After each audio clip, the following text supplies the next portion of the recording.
es imposible comprender la evolución del ser humano pensando simplemente pues, en simios que evolucionan porque comen más carne. ¿De dónde vino el espíritu más celestial? ¿Quién lo introdujo? Bueno, las leyendas antiguas vienen a decir que fueron los hombres del norte que se mezclaron con razas más autóctonas, como el Adán que come del árbol del conocimiento, ¿no? Y de ahí surgirían, claro, las humanidades tanto abelianas como cainitas. Caín mató a Abel, Jabel, el soplo de conciencia, fue matado por humanidades más bestiales. Humanidades que eran híbridas, tenían pues, un aspecto más celestial, pero también un aspecto carnal. Luego veremos que esto fue tomado por autores como, por ejemplo, Luis Felipe Moyano. Él decía que la raza blanca pues, es la superior y que los dioses liberadores pues, que eligieron a la raza blanca como portadora del espíritu hiperbóreo y que luego pues, esa raza blanca atlante, violando un pacto de sangre, se mezcló con razas indígenas y ahí surgieron pues, atlantes más tostados de piel y bueno, luego la raza negra. Por tanto ya va hacia esa vieja visión esotérica nazi, donde la raza aria pues, claro, son todos altos, rubios, de ojos azules. Claro, si así fuese, aquí no se salvaba ni Dios, porque la mayoría no somos así. Entonces, ir por ese derrotero es un error muy grave. Un error que condujo a barbaridades pues, como el Holocausto, ¿no? El verdadero espíritu divino no tiene que ver con razas biológicas o con rasgos. Tiene que ver con el corazón, con el verdadero amor, con la compasión, con el servir. De hecho, el maestro, Yeshua, a pesar de que las tradiciones dicen que tenía ojos azules y pelo rubio porque era un galileo, y los galileos se asociaban a los gálatas, que eran los celtas de Turquía. Galilea pues, era una región donde había también celtas. Y es muy posible que él perteneciese pues, a una tribu israelita con esos rasgos. A pesar de eso, pues él se mezcló con las gentes. No se separaba como hacían los fariseos. Ya podían ser de raza negra, de raza blanca, le daba igual. Entonces, es un gran error pensar en términos raciales cuando tratamos el tema de hiperbórea, porque incluso cuando hablamos de la hiperbórea celestial estamos hablando de almas y espíritus que ya han trascendido esta corporeidad física. Pero algunos siguen creyendo, ¿no?, en la superioridad de la raza blanca, por ejemplo. Luego está el tema de las gentes altas, como he dicho, que evidentemente tiene algo que ver con las primeras razas espirituales asociadas a Hiperbórea, pero también con degeneraciones, porque como hemos dicho, también había gigantes de un solo ojo, también hubo aberraciones que se produjeron con mezclas ilegítimas. De hecho, se dice en los textos persas que Jimma, el gemelo, se mezcló con otras razas, dando lugar también a los simios y a animales, a bestias, lo cual da que pensar, porque si las razas del norte, debido a la mentira en la que cayeron y a las catástrofes, se mezclaron con otras estirpes más animalescas, dieron lugar pues a hombres bestiales y a simios, quiere decir que la historia de la evolución está al revés.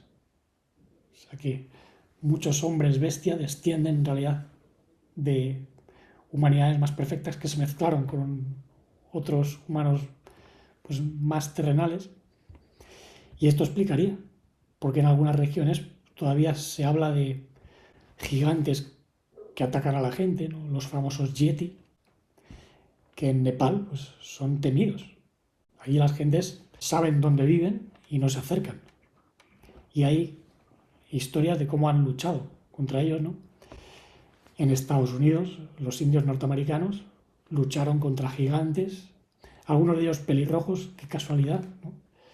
Que son rasgos tradicionalmente asociados al pueblo de Edom, los edomitas, los descendientes de los reyes caídos de Edom, que eran, digamos, los enemigos de los adamitas.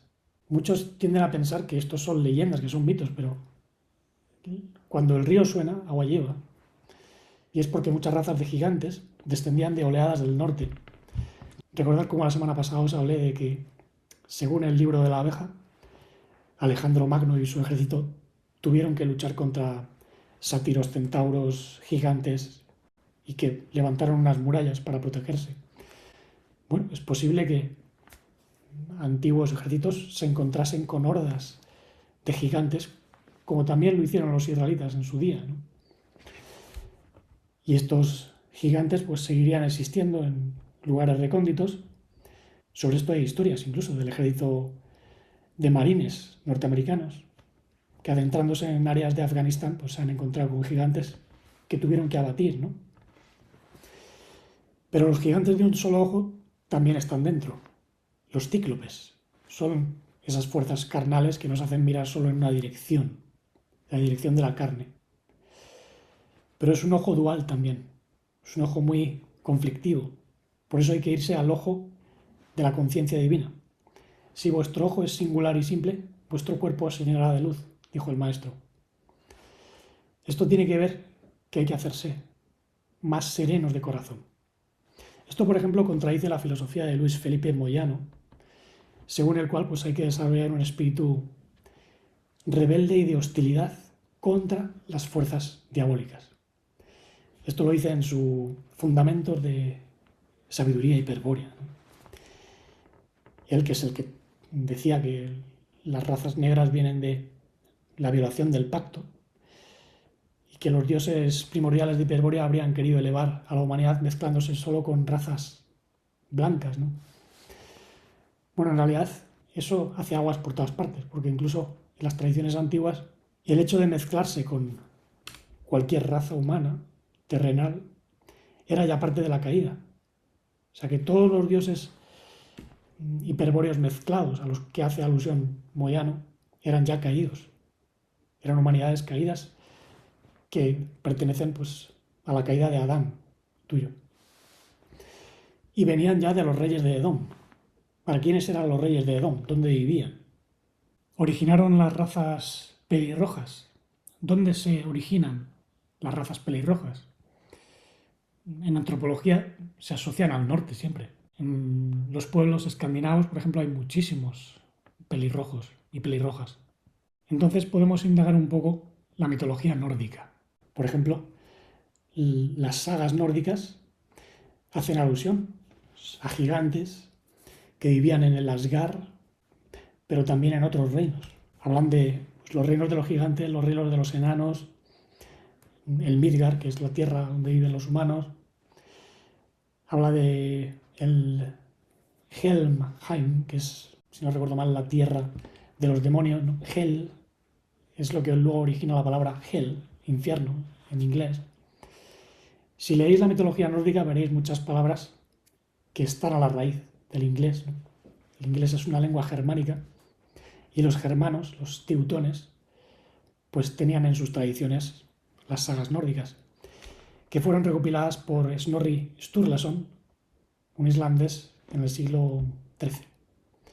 Y en ellas se cuenta que el árbol cósmico, o el Yggdrasil, el fresno sagrado, pues alberga 9 reinos, o incluso 10, ¿no? Porque hay un reino de donde vienen los Vanir, que serían los dioses desterrados por Odín, ¿no? Los Vanir lucharon contra los Aesir, que era la raza de Odín, ¿no? Y estos Aesir pues vivían en el Asgard, que era una tierra celestial asociada al norte también, curiosamente. Y entraron en conflicto con ellos, con los gigantes, con los demonios.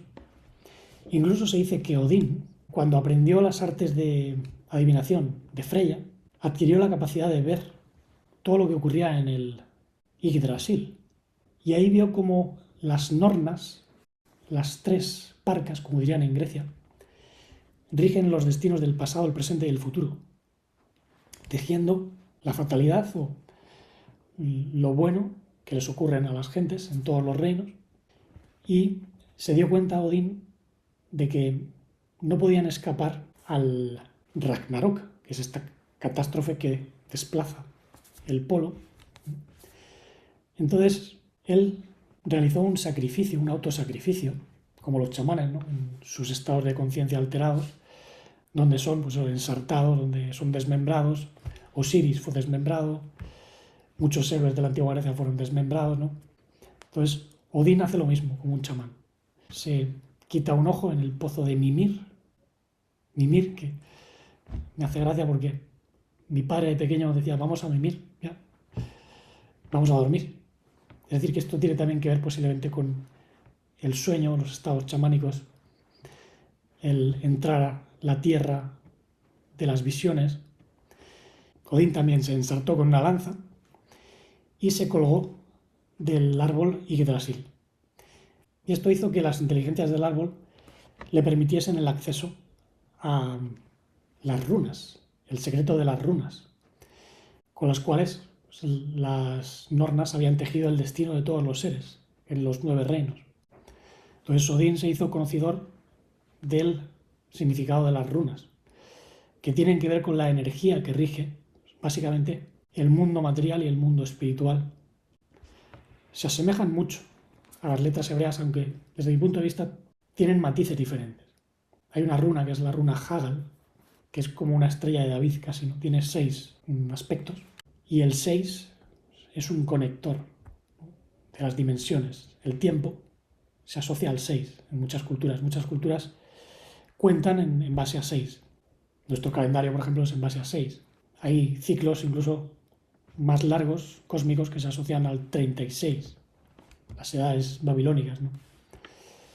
Pero siempre tiene como múltiplo 6 el movimiento de las dimensiones del tiempo. Y esto tiene que ver con esa sabiduría hiperbórea que manejaban los edomitas, los reyes de Edom, que fallecieron, perecieron sin esposa, como dice la leyenda de Génesis 36, qué curioso, ¿no? El capítulo 36 de la Torá. Y luego también los adamitas, que fueron los sucesores.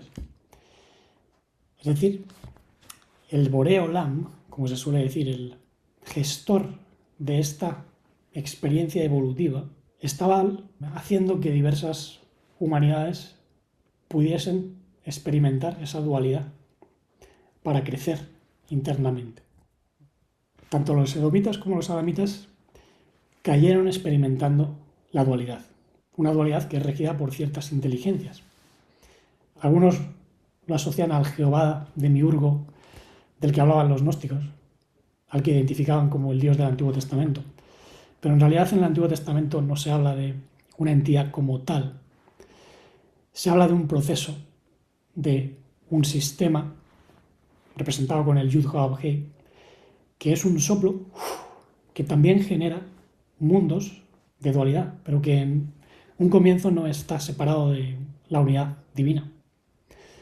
Por eso, en la sabiduría israelita, el tetragramatón es un conector con el verdadero plano celestial, la Jerusalén celestial, y con el absoluto, Atzilut, que es la emanación.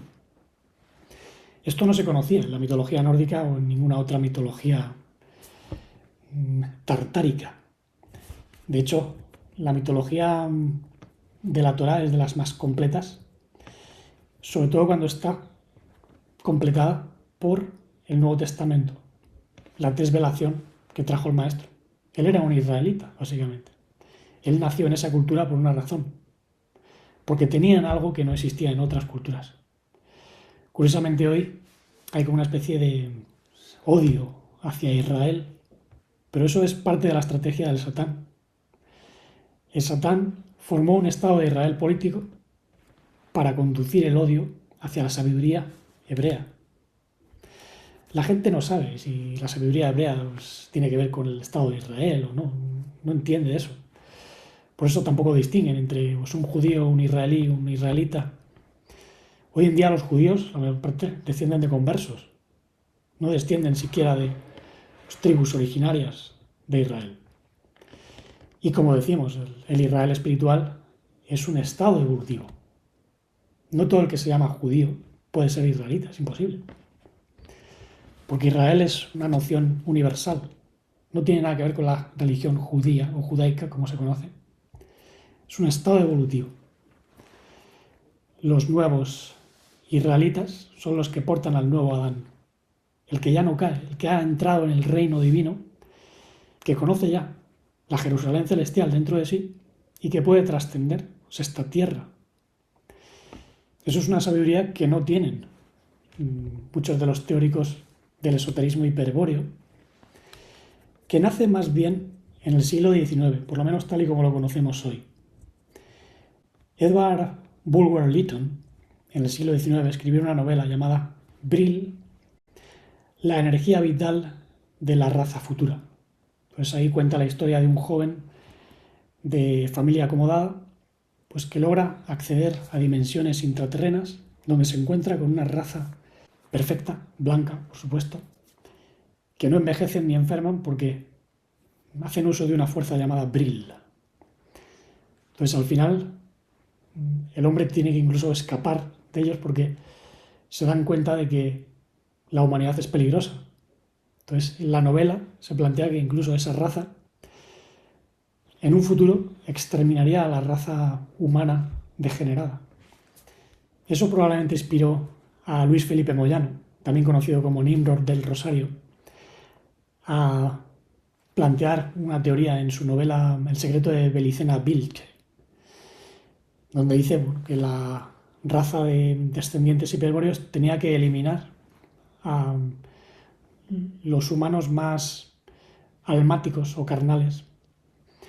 Y esto, como digo, también está asociado al esoterismo nazi, porque los nazis bebían de esas teorías del siglo XIX, entre las cuales también se halla la de Helena Blavatsky, la fundadora de la teosofía, la sociedad teosófica. En su libro La doctrina secreta, plantea de que hay 7 razas raíz y que la primera pues era polar, no era siquiera física, eran como seres de luz, se multiplicaban pues, saliendo de dentro de sí mismos y comenzaron a manifestarse en una isla que había en el polo norte de la Tierra, que por aquel entonces pues no estaba materializado o fisicalizado como hoy. Por eso los griegos hablaron de los seres proselenoi, los que venían antes de Selene, de la luna. Esto lo extraen los teósofos de leyendas muy antiguas que están en pues, mitos de la India, mitos de Grecia, de todo el mundo, ¿no?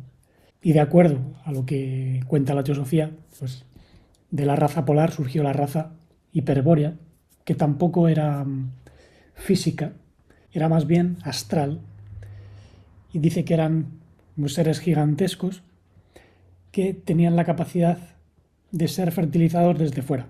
Ya no se reproducían desde dentro como los polares, sino que recibían pues un rayo de inteligencia que de algún modo les capacitaba para poder generar otros seres desde sí mismos. Ellos llegaron a poder reproducirse como los árboles, floreciendo. Y se dice que aunque no tenían una conciencia muy elevada, podían materializar aquello que viesen. Entonces, si captaban una forma de un animal, podían convertirse en ese animal. Podían hibridarse incluso. Su imaginación era muy poderosa y eso es lo que les llevó a fusionarse con el mundo más denso, experimentando una caída que llega hasta hoy, ¿no? Y como explica también Rudolf Steiner, que era un teósofo posterior a Blavatsky, el fundador de la antroposofía, pues de la raza hiperbórea poco a poco fue surgiendo la tercera raza raíz, que es la lemuriana, donde ahí ya cobraban pues una fisicalidad más definida, ¿no? Aunque todavía no era como hoy, evidentemente, era una humanidad muy diferente. Son los que tenían un tercer ojo, ¿no? La glándula pineal desarrollada, lo que luego Rudolf Steiner llamó pues, la linterna de Osiris, el ojo de Horus. Recibe muchas denominaciones esotéricas, ¿no? Y efectivamente, como ya os he mostrado en otras ocasiones, hay mitos que hablan de la gente pequeña, que se la representa con una especie de órgano saliéndoles por la cabeza. Luego vendría la raza Atlante, que era la cuarta. Y después vendría la raza aria, los arios, que están asociados a los escitas, como hemos visto. Y después, digamos que vendría una raza sexta, que todavía está por nacer, que sería como más evolucionada, ¿no? Y luego la séptima es la que ya tiene el espíritu del Christos Lucifer, como lo llamaban, que es la noción que tomaron muchos esoteristas del siglo XX, entre ellos Felipe Moyano y creo que también Miguel Serrano, que también tenía una lectura muy nazi de la sabiduría hiperbórea. Entonces ellos, haciéndose eco de esa filosofía teosófica, el ser humano evoluciona desarrollando su Christos Lucifer, su espíritu hiperbóreo original, que en la humanidad está caída porque bueno, los hiperbóreos se mezclaron con razas inferiores. En la teoría de Nimrod del Rosario eran los neandertales. Es curioso porque los neandertales, según la antropología, desaparecieron mezclándose con los cromañones. Es una teoría antropológica bastante extendida hoy en día que ya debía conocer Nimrod del Rosario y por eso lo mencionó en su novela, ¿no? Pero en cuanto a fundamentos hiperbóreos reales, le falta un tramo bastante grande, porque no comprende lo que es la conexión con la verdadera sabiduría divina, que está más allá de lo hiperbóreo y que, por supuesto, no tiene nada que ver con un Jehová maligno que funda el pueblo de Israel. Todo eso es parte de la enseñanza arimánica satánica que está muy promovida hoy en día.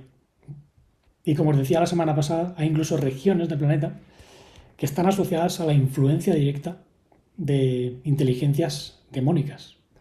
Por eso tienen el sufijo Satán, Satán. Uzbekistán, Pakistán, Tayikistán, Turquestán, todas esas regiones de Asia Central, que curiosamente están asociadas también a Tartaria, son lugares donde el adversario golpeó fuerte para evitar el retorno al centro. Y de aquí vienen también muchas teorías engañosas sobre cómo es la Tierra. Antiguamente, los mitos no decían que la Tierra era una esfera, pero tampoco decían que era plana. O sea, la idea de que hay un cuadrado que es el receptáculo donde está la Tierra celestial, vean sea pues, la Jerusalén celestial o el Bar de Yimma, Bar con V, no con B, no era un pub para tomar caña, ¿no?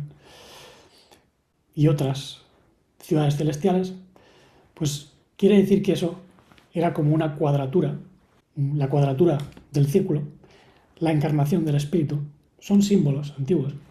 Las cuatro esquinas de la tierra, o los cuatro ríos que salían del Edén, como se dice en la Biblia, representan cuatro direcciones de energía, así como cuatro aspectos del ser humano: el físico, el emocional, el mental y luego el divino espiritual más profundo, la emanación. Entonces los primeros hombres tenían esos cuatro influjos, pero luego se esparcieron en cuatro direcciones, surgieron cuatro o tres tipos de razas, dependiendo, ¿no? Estaban los totalmente carnales, luego los psíquicos, los neumáticos, pero también había otros que eran más gaseosos, ¿no? Y de eso digamos que hay muchas historias. Y en cuanto a la forma de la Tierra, algunos decían que tenía pues, un aspecto cóncavo o incluso deformado por haber sido destruida por un cataclismo. Eso lo veis en diferentes mitologías. Por eso muchas historias también hablan de que hay pues, como un domo. Esto se produjo porque hubo una catástrofe, un cataclismo. Más adelante, si hay interés, os lo puedo explicar, tal y como lo he estado analizando, pero tened en cuenta que se tuvieron que poner una serie de protecciones para que se pudiese desarrollar la vida en diferentes dimensiones. La Tierra física está custodiada por diferentes seres, algunos de ellos muy malignos, ¿no?, que rigen esta experiencia física, que son entidades demiúrgicas, pero que no tienen nada que ver con ningún dios demiúrgico. Un dios demiurgo porque no existe un dios así. Hay, digamos, seres o arquitectos caídos. Pero muchos de ellos son posiblemente los que fueron expulsados de la tierra arcá. En la filosofía hebrea se habla de 7 tierras. Está la tierra física, pero luego hay tierras caídas, como está pues, Tsia, la tierra de la desolación, Nesiyah, la tierra del olvido, que son tanto dimensiones psíquicas como dimensionales. Luego está Adamá, que tiene parte caída, ¿no? Es un mundo astral, donde viven pues, muchos seres, incluso demonios. Luego está Arcá, de donde fueron expulsados los Elohim, que no crearon ni los cielos ni la tierra. Luego estaría también Tabel, que es el cosmos perfecto, la tierra celestial, cuyo valor gemátrico es 432, curiosamente, que es, de acuerdo al pitagorismo, la vibración perfecta de la naturaleza. Es decir, donde ya no hay dualidad. Es curioso que haya esa sincronicidad. Hay una conexión perfecta de la sabiduría de los sakyas y la sabiduría de los israelitas, ¿no? Los sakyas también dieron lugar a la cultura búdica. Por eso a Buda se le llamaba Sakyamuni. De Sakya viene sage, que es sabio en inglés, ¿no? Los escitas también se conocían como Saka, y esto se relaciona con Isaac. Isaac era uno de los hijos de Abraham. En fin, hay muchas conexiones.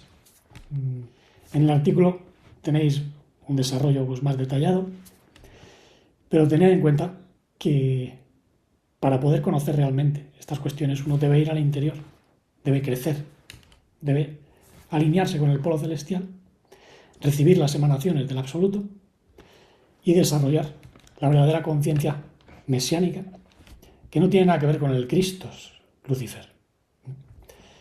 Trasciende al Christos Lucifer. Pero bueno, de todo esto ya seguiré hablando, si os interesa el tema. De momento tenéis mucho para meditar. Ahí dejo más detalles en el blog, Canto de Realidad. Y de momento sigamos alineándonos al polo celeste para poder expresar el amor sin límites, la vida no fragmentada, la conciencia integral y la serenidad dichosa e infinita.